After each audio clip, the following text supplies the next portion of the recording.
Welcome to the Audio Description Narrators of America Know Your Narrator series. Today we have a very special bonus episode, a special guest here, Jeff Heck. Thanks for joining us, Jeff. Hey, thanks for having me, Roy. Yeah, so we're talking about audio description narration, but you've got a little different experience when it comes to audio description, that you work with narrators. Is that right? Yeah, it's really funny. I got into this maybe 5 or 6 years ago. I've been in the video business since the 1990s when dinosaurs roamed the earth.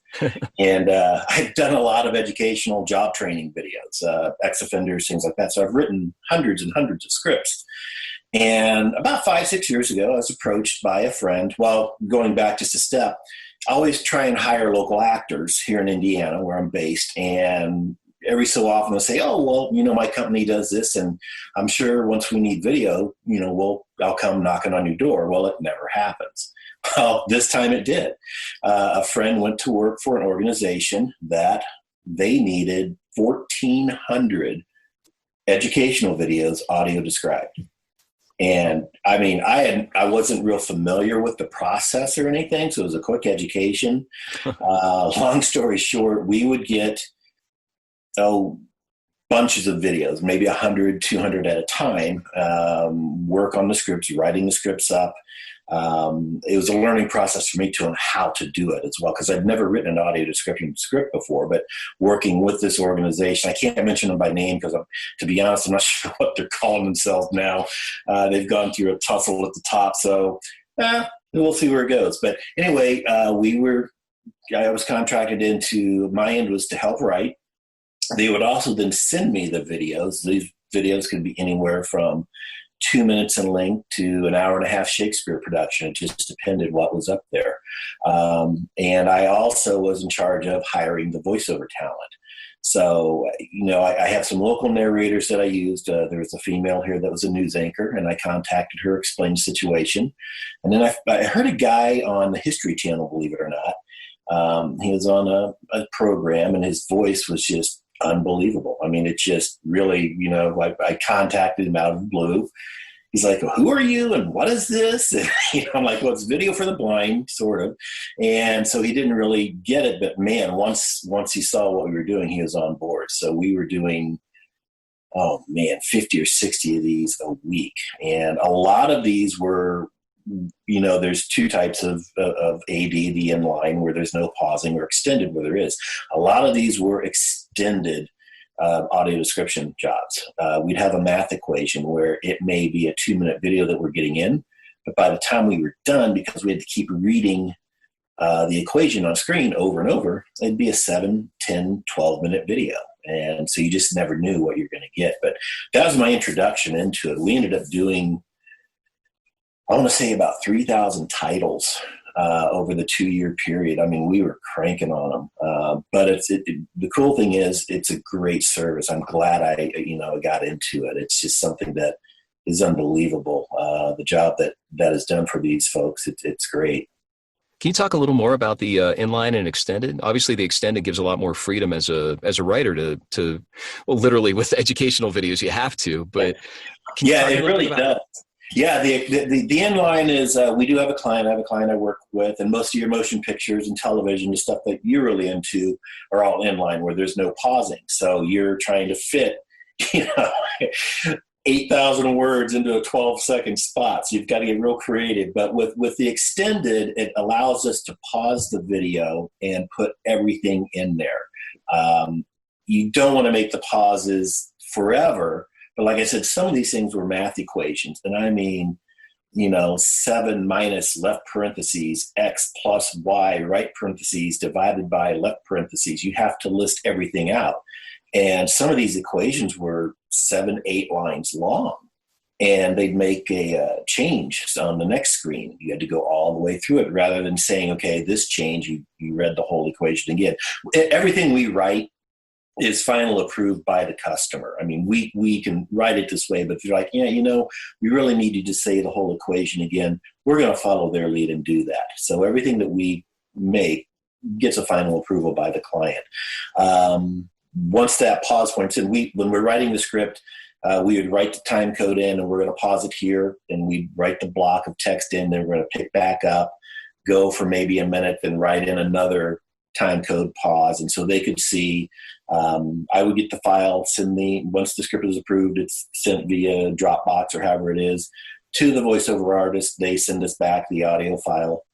What I do is to try and, because I'm an editor, I'm a video editor, audio editor as well, I just let my voiceover artist roll. And if they bobble, they just go backwards and pick up. They send me the raw file. They don't have to do all the editing on their end. I can go ahead and do that here. I'm in the program anyway, so it makes it easier for me actually just to edit the raw file. But yeah, that's how a lot of this works. Now, we do have clients where everything is in line. There's no pauses whatsoever.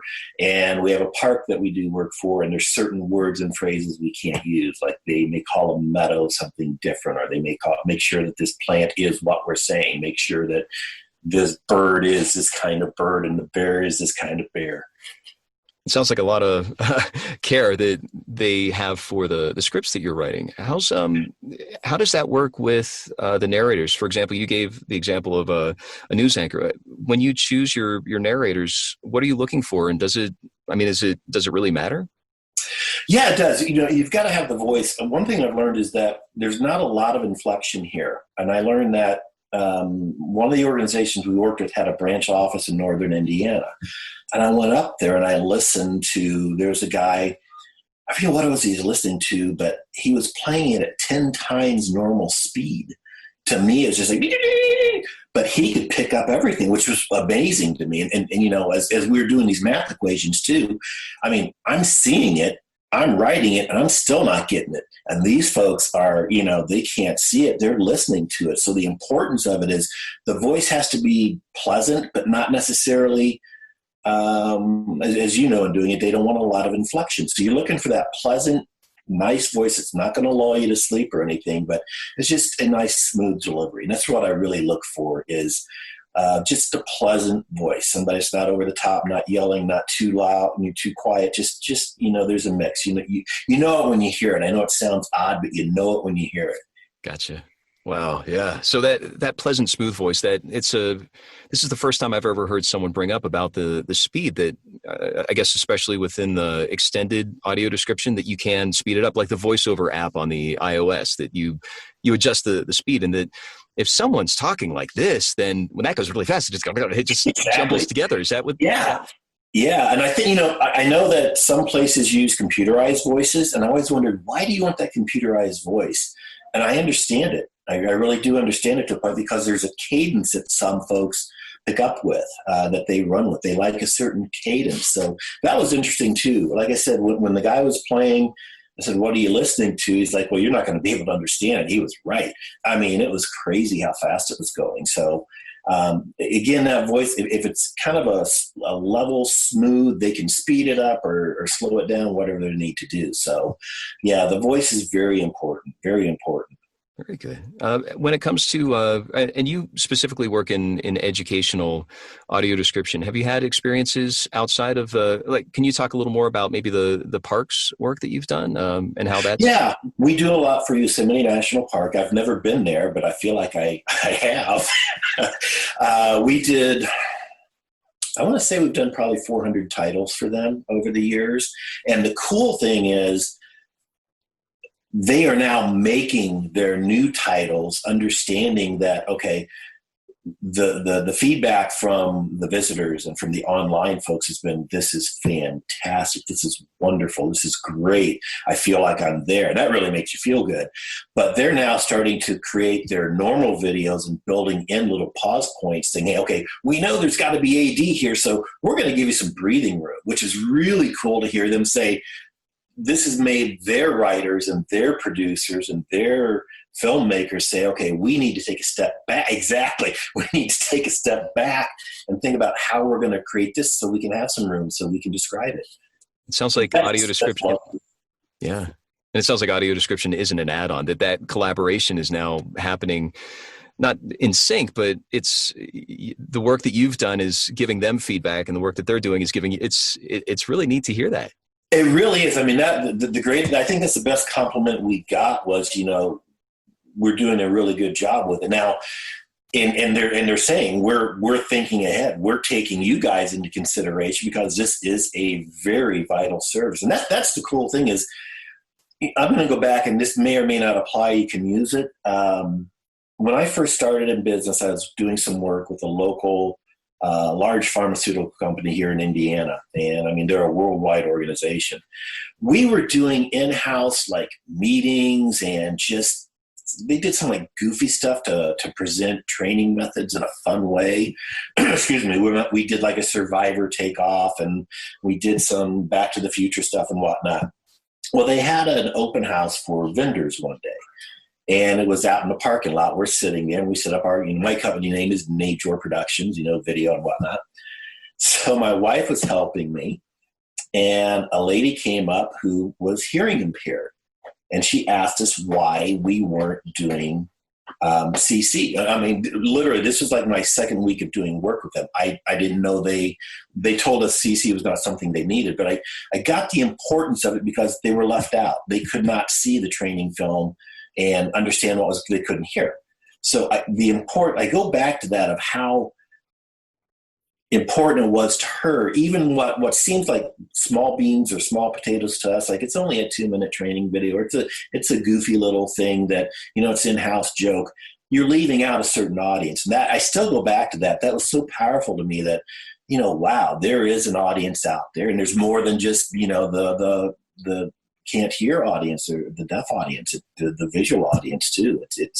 It's important work that is being done. It really is. It's great to hear how that left out idea is like, that's something that's very present in your approach with AD now. That is that part of your passion now with audio description in your work? Oh yeah, definitely. That it's funny what that little conversation back in 1996, 97. Here we're in 2020, and I go back to going, wow, that was that little 2-minute video that we're doing up there. That's goofier than goofy was very important, and it meant a lot to her. And so we really, that's getting the company then to buy in and say, okay, you need to do these things for your employees. That's probably the hardest thing, is trying to get them to get into doing the AD, because it is a process to do it. It's something you've got to do, and more companies hopefully will look at it. Yeah, and not just a flip of the switch. I love how you said that. That's there's steps to it. There's a process. There is. Yes, it's not just magic. You can't just flip the audio description. Done. Exactly. Got the genie in the bottle turned on here. Can you name maybe an example of a challenge that you or your company faced that you overcame, and really proud, and how you overcame it? Anything come to mind? In regards to AD? Mm-hmm. Yeah, you know what? I think really, and it wasn't really a challenge. I'm going to go back to the Yosemite, to where they're actually, I think just being able to provide that service, and they're now thinking about it, and they're saying, wow, what you do is of value. I think that's probably the challenge, is getting folks to understand that what we're doing, not just me, but everybody in the AD field, is of value to the end user. I think some of them look at it like, oh, the government's going to mandate and make us do this, and so we have to do it. And, I really don't want to. And man, how much is that? Holy cow. And, that mindset you got to overcome. But once you do it right, and once the feedback comes in to that organization, I think that's the hurdle, that once you can overcome that hurdle, they're going to say, okay, you guys were right. This is important. This is value. This is of worth. And that's the biggest hurdle I think we've got to face, is just getting organizations to buy in. And that buy-in, I love that you use the word feedback, that the organizations are getting feedback from their audiences, hopefully positive, saying, thank you for having this. Is that the sort of feedback? Or? Yeah, it is. The only negative feedback you're going to get is from the visual folks that have clicked the AD link. They're like, well, why is all this in here? I don't need all that. It's like, okay, if you read the little box, it says, you have you are cited. This is your link. So that's the only negative you get. But, the feedback to the park has been, this is wonderful. I feel like I'm there. I can see, what you're talking about. I understand now what this means, whereas I may not have understood in the past. I mean, we've done everything from the mating of yellow spotted mountain frogs to how to poop in the woods. So Covers the gamut. That's it. Exactly. It runs everywhere. Somewhere, everything else is in the middle. Exactly.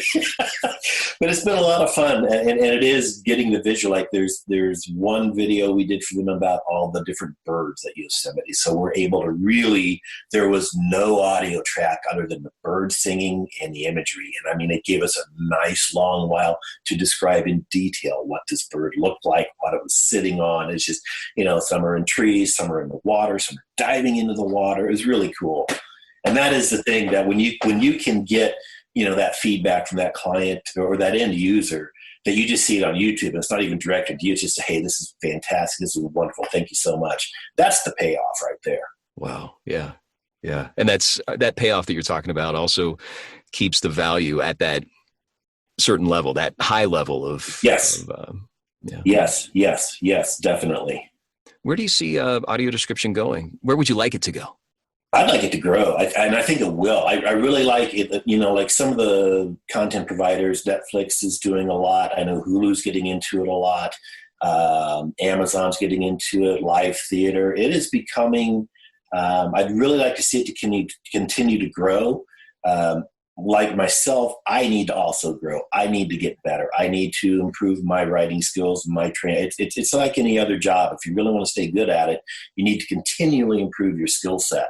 And I think just getting organizations to understand the importance of AD, I think that's where I'd like to see it go. The corporate world embrace it more for their internal.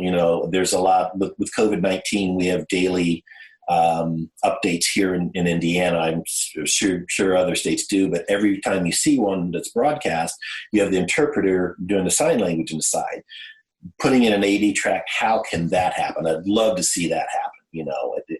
Some of it may not, but you could describe the charts that are on screen and things like that. So I think the growth there is just, I think in the corporate world, I'd like to see them embrace it more for their titles. Very cool.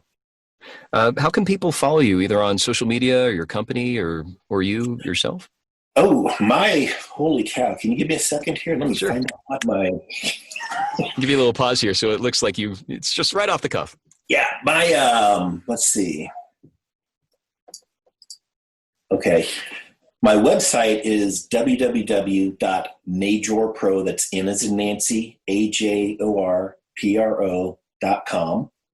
I am on Facebook as Jeff Heck. I'm also on Twitter, and my Twitter is at Najorpro, NAJORPRO. I'm old, so I tend to use Facebook more. But my son's a sports writer and a social media guy for the sporting news, and he does all the outlets. So he's kind of, I could just he could tell by the hits in the comments of what's hipper, what's not so hip. So I'm in the not so hip Facebook more so than anything else. Whatever works at this point, right? Exactly. And the cool thing too, though, is on Facebook, there's an AD community out there, and it's wonderful to talk to others in this field, to get ideas, to answer questions. People ask a lot of questions. There's somebody on Twitter the other day wrote, and they were being serious. Do blind people watch television? And that was just, and they were being honest. They weren't being sarcastic. And that was just such a great question. And to see so many people in the industry say, I'm going to retweet this or repost it because this is a valid question and here's the answer. And it turned into a very civil discussion, which was great.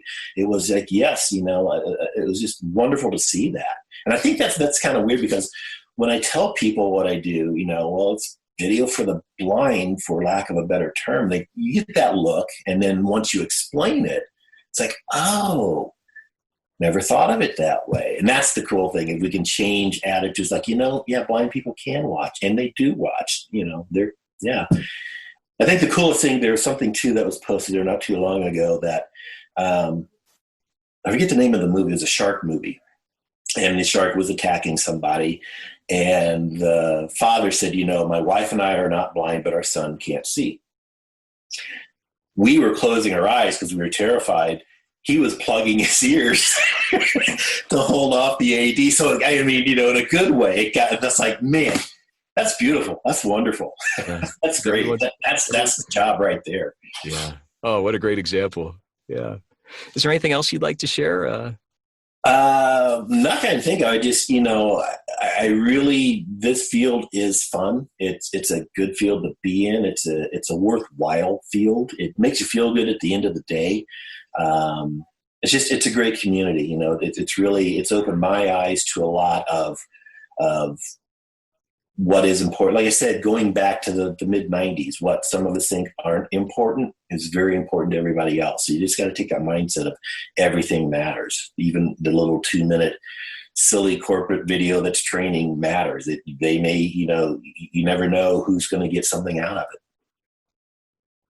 Thanks so much for sharing. This has been great, Jim. Sure thing. Thank you.